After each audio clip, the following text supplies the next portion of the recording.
That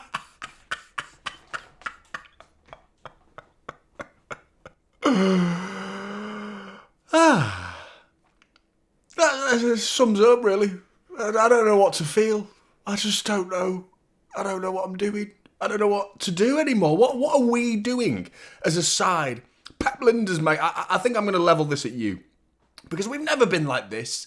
Bringing over your Klopp, rock and roll football. I am sending you the medical bill for my heart when it inevitably needs seeing to by a professional. Because I can't survive this level of football anymore. This whole possession doesn't matter anymore, rock and roll basketball match. Mental. Absolutely mental. I can't cope with this. I mean, the most confusing football match ever. The narrative that comes out of this is just... I don't know. I don't know what to do. Every side of the argument is valid. You know, conceding 4 goals, you can't do that. Hang on a minute, we scored 5 goals. You're allowing teams back into the game. You can't do that. Teams don't do that. But don't title-winning sides also find a way? Isn't that what we've done in the last 2 games? We've found a way, you know? I mean, we're playing poorly right now. We're playing so poorly. Well, then what happens when we start to play well? If we are playing so poorly right now, what happens when we play well? We look so bad in certain spells of the games, but I would then argue in other spells of the games, we look the best in the league. So there's an argument to be had for both sides of these arguments. And I mean, we're losing momentum as a result of this. The feel-good factor of the club. Letting these games become so tight at the end is a problem. But hang on a minute, if we are losing momentum, we're 2 points behind Arsenal. Like, I don't get it. I just don't get it anymore. I mean, who do you blame in this situation? Who do you blame? I don't think it is Pep Guardiola's fault entirely. There was one moment for me that I would give it Pep as the blame. I felt like Pep made a big mistake at 5-2. Taking off Nico Gonzalez for me was the biggest mistake of the game. The most standout error for me was bringing on John Stones at 5-2. At 5-1, you make that substitution at 5-1. It makes sense because I think Pep's well within his rights to be making substitutions at 5-1 because it's 5-1. It's 5-1. Of course, everyone rotates at 5-1. You'd be stupid not to rotate. We've won the game, lads. Let's bring on some fresh players, see the game out, play it safe, rotate a few players, get some rested players for the Sunderland game this weekend coming up. Perfect. That's exactly what you should be doing, Pep. The only problem with that situation was it went 5-2 and then he makes the substitution. At 5-2. Nico Gonzalez was on the pitch for that second goal going in, Fulham's second goal, and at that point it's like, you've got to stay on now. You have to stay on the pitch and shore it up because every one of Fulham's goals that followed was a goal on the edge of the box. And that's Nico Gonzalez's forte. That's his strengths on the edge of the box, picking up those loose pieces, recoveries. John Stones in midfield on his own is a very different ball game to John Stones in midfield with Rodri alongside him. It's a very different ball game. So I don't agree with that. And it was at that moment when I felt like Pep's made a mistake. But even then, it's like, okay, you make one mistake. Doesn't mean you should concede 3 goals. The players need to take some flack for that. You know, I felt like there's players that should be getting out and closing down these players on the edge of the box because there was numerous players that should be doing that as well.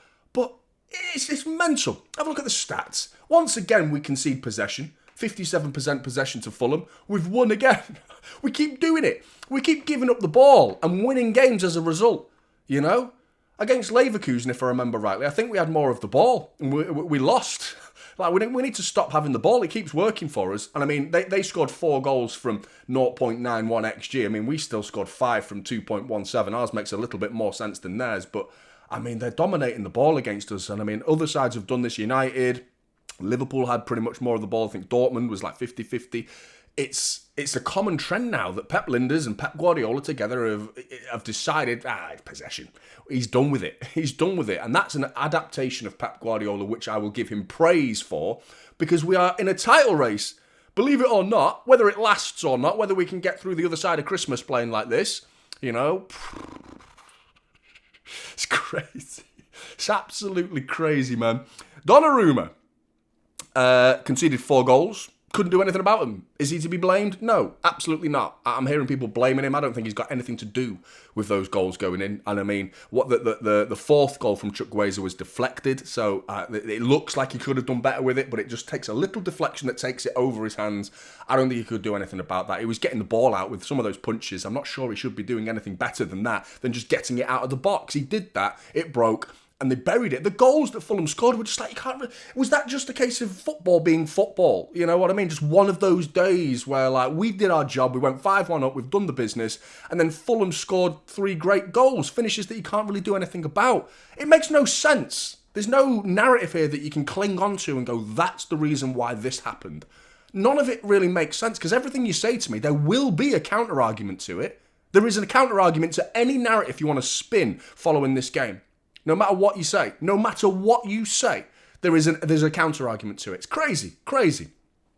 Crosses, though, I felt like there was a few in there that should have been stopped by the players in front of him. The crosses that he dealt with, he did, but I feel like the players should be stopping some of those crosses. 6.5 for Donnarumma. Diaz. Loved his attitude. He was going mental at some of the players. Phil Foden, Bernardo Silva, they were copping for it. A few other players as well. Diaz was just going mental. Loved his attitude. He's the one who's leading that line, though, for me. I felt they'd all dropped a little bit too deep. They all went into that penalty area a little bit too willingly, and he's the man who leads that line. He's the one who should be saying, get out. Let's get out. A bit further in line with the penalty spot rather than right on Donnarumma's toes for a lot of those crosses. So for me, I felt like we should have pushed out a little bit, and that's probably him that he could be leading it. But I actually felt like he was pretty decent. He was leading by example in the sense of throwing himself at the ball on numerous occasions as well. So 6.5 for Diaz. Vardiol won us the game. Vital goal line clearance. A massive improvement on the Leeds performance, by the way, because I thought he dropped a stinker in that second half against Leeds. This game, there was still the odd moment on the ball where he gave it away. Still the odd moment where he was a bit sloppy, but overall, I think he was decent in this game. And the moment that was as good as a goal was clearing it off the line in the 98th minute. Like, vital contribution for Vardiol. He's part of the problem as to why it was dropping deep, though. Him and Diaz, between the two of them, they should be pushing out a little bit. But still, big moment in that 98th minute. Big moment, giving him a 7. Stones, he came on as a defensive midfielder. Like I said, it didn't work. He ended up dropping a little bit deeper, and then we didn't end up with a natural defensive midfielder. Nico O'Reilly tried to push out. Bernardo Silva tried to hold down that position on his own. At occasion, it just wasn't working. What we would have given to bring on Rodri or Kovacic, both of those out right now, it would have been ideal and probably would have stopped the rot at 5-2. But we didn't have that luxury, and that's why Nico Gonzalez should have stayed on the pitch for me. But yeah, none of it was really Stones' fault directly, so 6 out of 10 for Stones. Núñez, no costly errors in this game for me, which is great to see. He's got the best defensive numbers in the team, actually. Has Matheus Núñez, the most tackles, the most ground duels won, the most aerial duels won. I felt like he also contributed coming forward on a few occasions as well. He's got a key pass to his name, a few crosses into the box as well, one that was accurate and decent, causing a few problems for Fulham. I think Chukwueze changed his output in the end. I think he struggled against him, but I mean, he came on and scored too, so you know what I mean? He played really well when he came on, Chukwueze. But I still felt like it was a decent enough performance to get a 6.5 for Núñez. But all of these defenders, we've conceded 4. They can't be getting mega scores when you're conceding 4 goals, unfortunately. O'Reilly, similar to Núñez, really. I felt like he had good defensive numbers there. Probably didn't contribute quite as well as Núñez going forward, but I still felt like the balance was decent, and I'm so impressed with him. So impressed with Nico O'Reilly, I really am. I still felt like he could have played better in this game, as they all could have done, really. I just don't think he had a bad game at all, and I felt like it was kind of on par with Núñez, the 2 full-backs, who are midfielders. Let's not forget that. They're both midfielders. You know, we've actually only got 2 defenders play for us at the minute. You know, 2 defenders, that's it. You know, decent, top player, looking forward to his future. 6.5 for this game, though. Nico G should never have come off at 5-2, I mean. Crazy for me. I don't know why Pep did that. At 5-1, it makes sense, because the momentum's not there. Fulham haven't got that new goal feeling. We've just scored, lads. They haven't got that feeling. When it goes 5-2, they get that feeling. And then the pendulum swings. The momentum has shifted to Fulham. You know, and at that point, it's like, you must stay on. He's got to stay on for me. I felt like it was a decent performance during his 64 minutes on the pitch, though. We need him. We need him against Sunderland, big time against Xhaka, Lafi, Siddiqui. These guys, man, they're tough, solid midfielders that we're going to struggle against if he doesn't play to the best of his ability, and I'm hoping he can. Probably why he came off. Pep wanted to rest him for this game for that very reason. So I thought he was a little weak there with the ground jewel numbers you can see there, but still I thought he played some good football throughout. I've given him another 6.5. Tijani, great to see him in the goals, first of all. What a finish, by the way. What a finish that was. Composure. Brilliant finish. Solid performance outside of the goal, I felt like, as well. Carried the ball really well. I felt like he was picking his passes very effectively. Really good stuff. Don't forget that little dummy as well for the opening goal for Haaland, who sweeps it in to Tijani Reinders, just doing one of them. Very clever dummy. Awareness of Haaland behind him. Knew exactly what he was doing. We get the goal, and that was a big moment. No stats for that because he doesn't touch it. All he does is do a dummy, gets out of the way, but it's very clever, very effective. And we need to see more of this from Tijani Reinders going forward. 7.5 for him.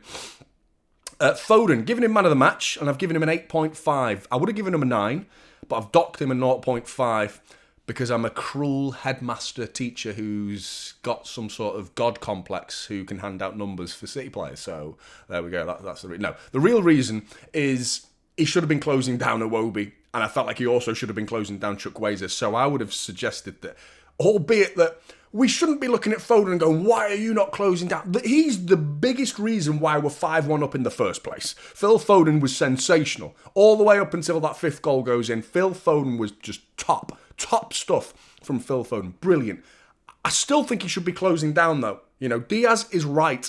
He should be throwing himself at 2 situations there. The Iwobi one, great finish from Iwobi, but Foden could have done something a bit more aggressive, and even more so with the Chukwueze one where it deflects off Bernardo Silva. Nothing Bernardo Silva can do about that, by the way. Deflects off him, and then Foden's just like, he looked a bit timid, like, I don't really fancy getting in the way of that one. You've got to, and I felt like at least try, because it didn't look like that. But outside of those 2 little moments that proved to be quite costly, he was sensational. He was absolutely brilliant. So we can't be getting too harsh about these little moments. So I've given him an 8.5. He's back. He's back for me. Brilliant from Foden. Bernardo Silva. I reckon most of you will disagree with the fact that I've given him a 7. I'm almost certain that most of you will disagree with that.